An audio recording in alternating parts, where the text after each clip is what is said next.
Hi friends, welcome to our channel. நம்ம இந்த வீடியோவில் என்ன பார்க்க போகிறோம் அப்படின்னு பார்த்தீங்கன்னா, மார்ச் 2026 நடந்த ஒரு டிஎன்பிஎஸ்சி எக்ஸாமில் கேட்கப்பட்ட ஒரிஜினல் கொஷின் பேப்பரில் இருந்து ஹிஸ்ட்ரி கொஷின்ஸ் மட்டும் பார்க்க போகிறோம். அப்போ ஹிஸ்ட்ரி கொஷின்ஸ் அப்படின்னும் போது வந்து பார்த்திங்கன்னா நமக்கு மாடர்ன் ஹிஸ்ட்ரியும் அதில் இருக்கும், மிடிவல் ஹிஸ்ட்ரியும் இருக்கும். ஸோ ரெண்டு வரலாறு தொடர்பான வினாக்களையும், அதாவது இடைக்கால வரலாறாக இருந்தாலும் சரி, நவீன இந்திய வரலாறாக இருந்தாலும் சரி, அதில் இருக்கக்கூடிய எல்லா கொஷின்ஸுமே இப்போலாம் பார்த்திங்கன்னா சிலபஸில் ஒரே லெசன்ஸ்லாம் கொடுத்துருப்பாங்க.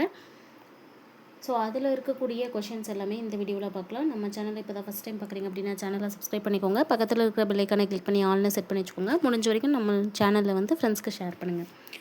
ஃபஸ்ட் கொஷின் போயிடலாம். 1885 ஆண்டு 1885 ஆண்டு அகில இந்திய காங்கிரஸை இந்தியாவின் பரந்த மக்கள் தொகையில் நுண்ணிய சிறுபான்மையினரை பிரதிநிதித்துவப்படுத்தக்கூடிய அமைப்பு என்று கூறியவர் யார் அப்படின்னு கேட்குறாங்க. கொஷினை நல்லா அண்டர்ஸ்டாண்ட் பண்ணிக்கோங்க. இதுலேயே வந்து இந்தியன் நேஷனல் காங்கிரஸ், அதாவது ஐஎன்சி வந்து தொடங்கப்பட்ட ஆண்டு நமக்கு தெரியும், 1885. 1885 தொடங்கப்பட்ட இந்த ஐஎன்சி காங்கிரஸ் அதை வந்து பார்த்து இந்தியாவில் நிறைய மக்கள் இருக்காங்க, பரந்த மக்கள் தொகை இருக்குது, அதில் ஒரு நுண்ணிய சிறுபான்மையினரை வந்து அதிகமாக பிரதிநிதித்துவப்படுத்துகிறாங்க அப்படின்னு சொல்லி டஃப்ரின் பிரபு அப்படிங்கிறவங்க சொல்லியிருப்பாங்க. இதுலேயே பார்த்திங்கன்னா நமக்கு நுண்ணிய சிறுபான்மையினை பிரதிநிதிப்படுத்துகிற அந்த நுண்ணிய சிறுபான்மையர் அப்படிங்கிறது வந்து பார்த்திங்கன்னா நமக்கு ஐஎன்சியை பொறுத்த வரைக்கும் மேக்சிமம் வந்து அந்தணர்கள், அதாவது ஐயர்கள் தான் வந்து அதிகமாக இருப்பாங்க அப்படிங்கிறத வந்து மென்ஷன் பண்ணுறதுக்காக தான் அப்படி சொல்கிறாங்க. டஃப்ரின் பிரபு வந்து அந்த மாதிரி சொல்லியிருப்பாங்க. என்ன சொல்லியிருப்பாங்க அப்படின்னா, நுண்ணிய சிறுபான்மையினரை வந்து பிரதிநிதித்துவப்படுத்துறதுக்காக ஒரு அமைப்பாக இருக்குது அப்படின்னு சொல்லியிருக்காங்க. அடுத்த கேள்வி பாருங்கள். அடைமொழியை அவங்களோட பெயரோட சரியாக பொருத்த சொல்லியிருக்காங்க. ஃபஸ்ட்டு இந்த பக்கம் என்னென்ன கொடுத்துருக்காங்கன்னு பார்த்துடலாம். இந்தியாவின் முதுபெரும் மனிதர், இந்திய சமுதாயத்தின் ஊழியர்கள், இந்திய அமைதியின்மையின் தந்தை, தன்னாட்சி இயக்கம் அப்படின்னு கொடுத்துருக்காங்க.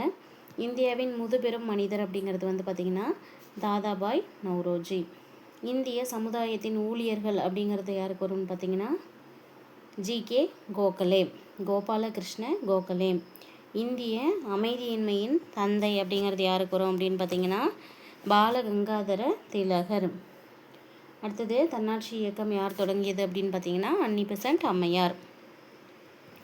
நெக்ஸ்ட் கொஷின் பாருங்கள். பின் வருவனவற்றில் மெட்ராஸ் மாகாண காங்கிரஸ் மிதவாதி தலைவர்களை அடையாளம் காண்கன்னு கொடுத்துட்டாங்க.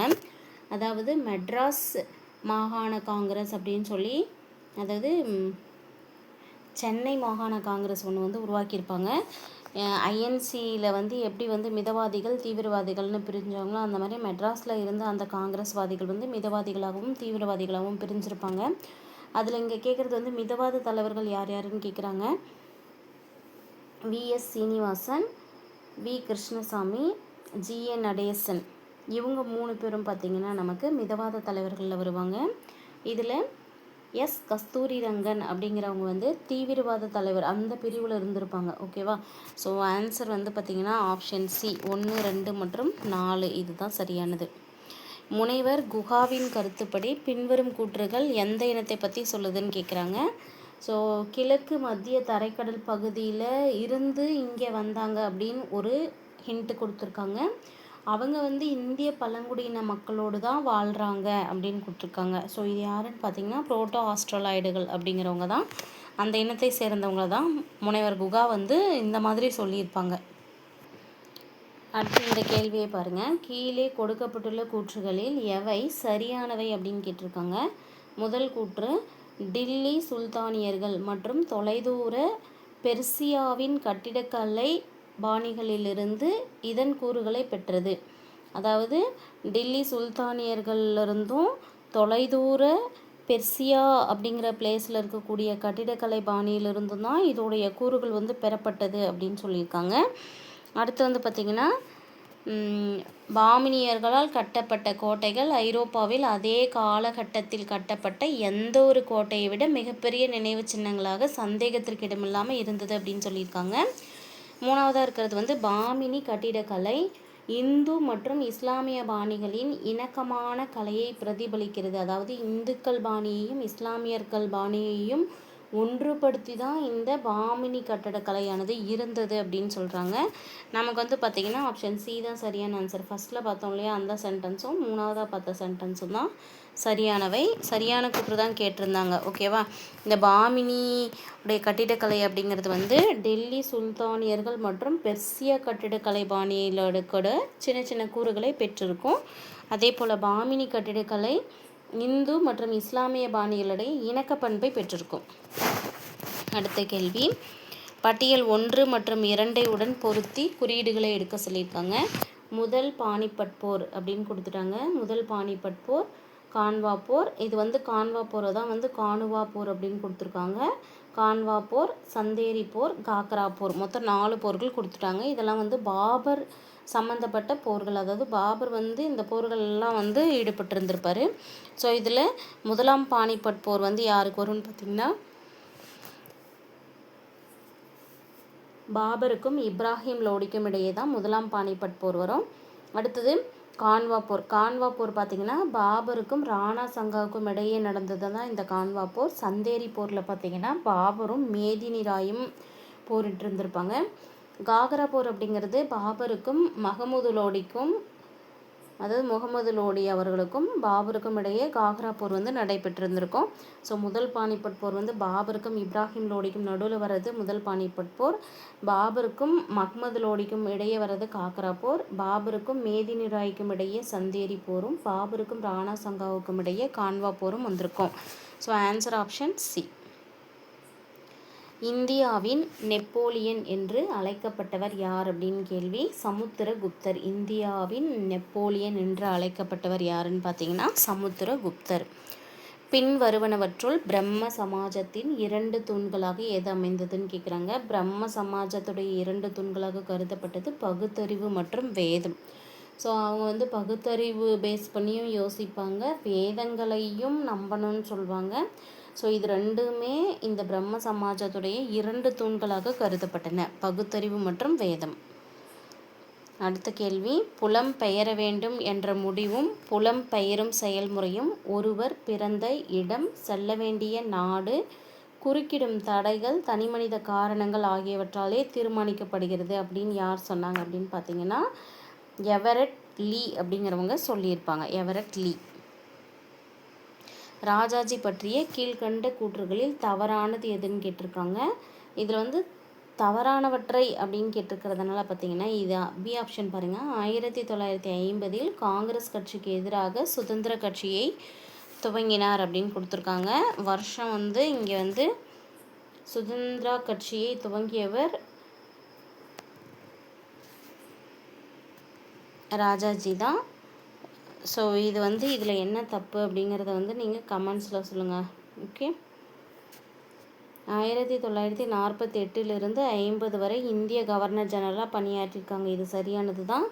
இந்தி மொழியை கட்டாய பாடமாக பள்ளியில் அறிமுகப்படுத்தினாங்க. அதனால தான் 1937 கூட இந்திய எதிர்ப்பு போராட்டம் வந்து நடத்தப்பட்டிருக்கும். சென்னை மாகாணத்தில் முதலமைச்சராகவும் பணியாற்றியிருக்காங்க.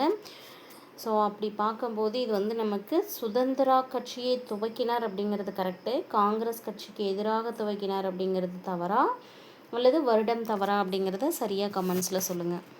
அடுத்த கேள்வி, மகாத்மா காந்தி தொடங்கிய உப்பு சத்தியாகிரகத்தில் கைது செய்யப்பட்டு சிறையில் அடைக்கப்பட்ட முதல் இந்திய பெண்மணி. இந்த கேள்வி வந்து பார்த்திங்கன்னா ரிப்பீட்டடாக எல்லா டிஎன்பிஎஸ்சி கொஷின்ஸ்லேயும் இந்த உப்பு சத்தியாகிரகம் அப்படின்றத எடுத்துக்கிட்டாவே அதை எதிர்த்து சிறைக்கு போன முதல் பெண்மணி அப்படின்னும் கேட்கலாம், அல்லது முதலாக வரி செலுத்திய பெண்மணின்னு கேட்கலாம். ருக்மணி லக்ஷ்மி பதி.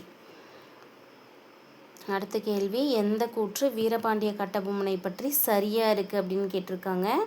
ஸோ மொத்தம் நமக்கு 4 கூற்றுகள் கொடுத்துருக்காங்க. 1 by 1 பார்க்கலாம். ஃபஸ்ட்டு 1798 மே 31 பாஞ்சாலங்குறிச்சியிலிருந்து செலுத்த வேண்டிய மொத்த நிலுவைத் தொகை 3510 பக்கோடாக்கள் அப்படின்னு கொடுத்துருக்காங்க. அது தப்பானது. அதுவே எஸ்ஆர் வாஷிங்டன் அப்படிங்கிறவங்க ஜாக்சனுக்கு பதிலாக நியமிக்கப்பட்டாங்க அப்படின்னு கொடுத்துருக்காங்க 2வது சென்டென்ஸில். அடுத்தது 3வது சென்டென்ஸாக பார்த்திங்கன்னா 1798 சிவகிரி பாளையக்காரர் மகனும் மற்றும் அவங்களோட கூட இருந்த ஆலோசகர் மாப்பிள்ளை வன்னியனும் பாஞ்சாலங்குறிச்சிக்கு சென்று ஆலோசனை நடத்தினாங்க அப்படின்னு கொடுத்துருக்காங்க. அடுத்து 4வது சென்டென்ஸில் பார்த்தீங்கன்னா, சாத்தூர் பாளையக்காரராக இருந்த விஜய ரகுநாத அமர் கட்டபொம்மனை களப்பூர் காட்டு பகுதி அதை ஞாபகம் வச்சுக்கோங்க, அதிலிருந்து பிடிச்சு எதிராளிங்கிட்ட கொடுத்தாங்க அப்படின்னு கொடுத்துருக்காங்க. மொத்தம் இந்த 4 சென்டென்ஸில் பார்த்தீங்கன்னா 2வது சென்டென்ஸும் 3வது சென்டென்ஸ் தான் சரியாக இருக்குது. ஸோ ஆன்சர் வந்து ஆப்ஷன் சி. அடுத்தது வஉசி பற்றிய ஒரு கேள்வி தான். வஉ சிதம்பரம் தூத்துக்குடி அருகே ஒட்டப்பிடாரத்தில் தனது நிலத்தை விற்று சுதேசி நீராவி கப்பலை தொடங்கினார் அப்படின்னு கொடுத்துருக்காங்க. ஸோ 1906 சுதேசி நீராவி கப்பல் கம்பெனியை ஸ்டார்ட் பண்ணுவார். இதை வந்து ஸ்டார்ட் பண்ணுறதுக்கு ஒட்டப்பிடாரத்துக்கு பக்கத்தில் இருந்து தன்னுடைய சொந்த நிலத்தை சேல்ஸ் பண்ணிட்டு தான் இதை பண்ணியிருக்காங்க அப்படின்னு ஃபஸ்ட்டு சென்டென்ஸ் கொடுத்துருக்காங்க. உண்மை என்ன அப்படிங்கிறத கேட்குறாங்க. தூத்துக்குடியிலிருந்து இயக்கப்படும் புதிய கப்பலை ஜப்பானிலிருந்து வாங்கினாங்க அப்படின்னு சொல்லி 2வது சென்டென்ஸாக கொடுத்துருக்காங்க. அடுத்தது 3வது, கொழும்புவிலிருந்து பயணிக்க வேண்டியிருந்த இந்தியாவின் பொதுமக்கள் அவரது கப்பலை ஆதரிச்சாங்கன்னு கொடுத்துருக்காங்க. ஸோ நமக்கு பார்த்திங்கன்னா இது ஜப்பான்லேருந்து வாங்கினது கிடையாது. ஸோ 1 மற்றும் 3 அப்படிங்கிறது சரியானது. பின்வருவனவற்றுள் திராவிட இதழ்கள் யாவை அப்படின்னு கேட்டிருக்காங்க.